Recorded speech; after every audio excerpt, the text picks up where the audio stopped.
used to be.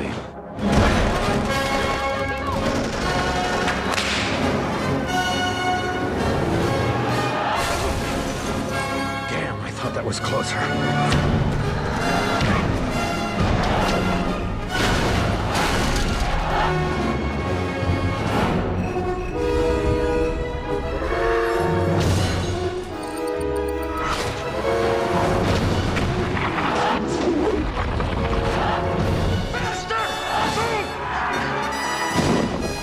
Teacher?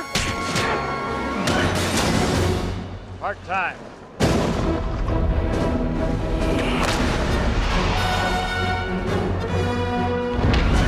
Okay guys, so there was a look at Indiana Jones and the Kingdom of the Crystal Skull, and we're at the Oxford Hotel in their beer garden area on quite a cold, windy day. Gee, Melanie, I wish we were back in the half-pipe this morning. Yeah, I know. Nice to snuggle up. Yeah. Now, Indiana Jones, this is set 19 years in the future, after the end of The Last Crusade, when Indy rode off into the sunset with his father. Indy is now part of the establishment, really, isn't he? He's just... He's at his college doing his professor thing. He's not really going on too many expeditions. And at the start of the film, he gets kidnapped by Russian forces led by Kate Blanchett's Irina Spalko, have I pronounced that correctly? Yes, you have. Irina Spalko, who's a Soviet mind control expert.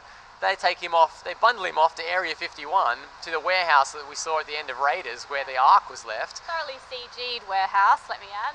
Thank you, Melanie. And they tell him to look for whatever it was that he was studying on the day of the Area 51 Roswell crash. So if you're getting a clue as to where this movie's going, it's very sci-fi. It's a bit of a send-up of, well, a bit of a homage to 1950s B-movie sci-fi films, although not much of a homage, in my opinion.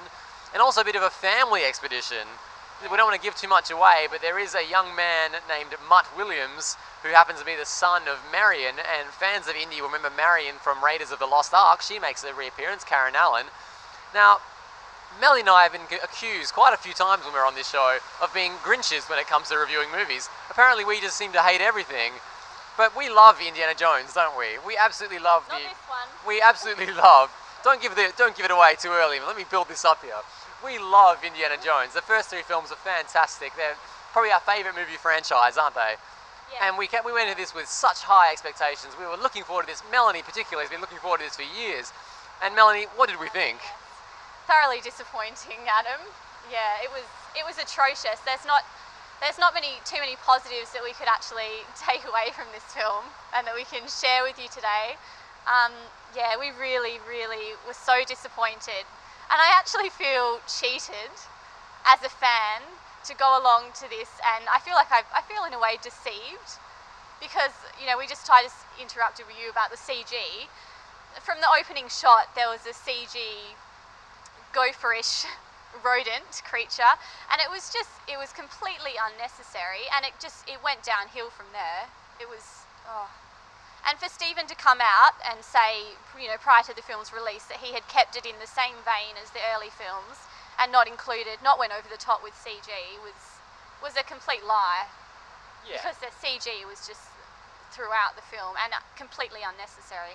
Yeah, I think that my biggest gripe with this is it just doesn't feel like an Indiana Jones film. I mean, you take Harrison Ford out of it, and suddenly it's a National Treasure flick, or a Mummy sequel, or something like that. It's a case really of the imitated becoming the imitator, really. Treasure flick, or a Mummy sequel, or something like that. It's a case really of the imitated becoming the imitator, really. And it's sad to see. I mean, it's so inconsistent with so many of the themes. The characters of the first three movies. For anyone who's followed the development of this film, they went through it, at least 4 different screenwriters, dozens and dozens of script rewrites, and they had Harrison and Steven Spielberg and George Lucas all pulling in different directions. So I think really they've tried to please everyone and have pleased no one in the end. The characters are so badly drawn. I mean, you've got like some really great character actors like John Hurt, Ray Winston, even Kate Blanchett, and these people. Jim Broadbent as well, and these people are just reduced to mere like plot devices. Really, they've got no purpose, and you could take them all out and it'd be the same film. Melanie, what did you think? Well, it's not recommended. Wait for DVD for me, and I would prefer to erase it from my memory, which is what I'm going to do.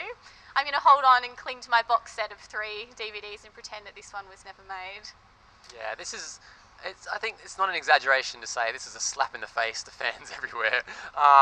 It's just so disappointing on so many levels. Just so unfunny, just so lame, wasn't it? Really, really sad to see. And I have to give it away for DVD too. I really want to give it Tight Ass Tuesday because I'd like to say there were things about it that I liked, but unfortunately, after seeing it, Melanie and I had a long discussion about it, and we couldn't come up with a single positive from the film that we actually enjoyed. So definitely wait for DVD.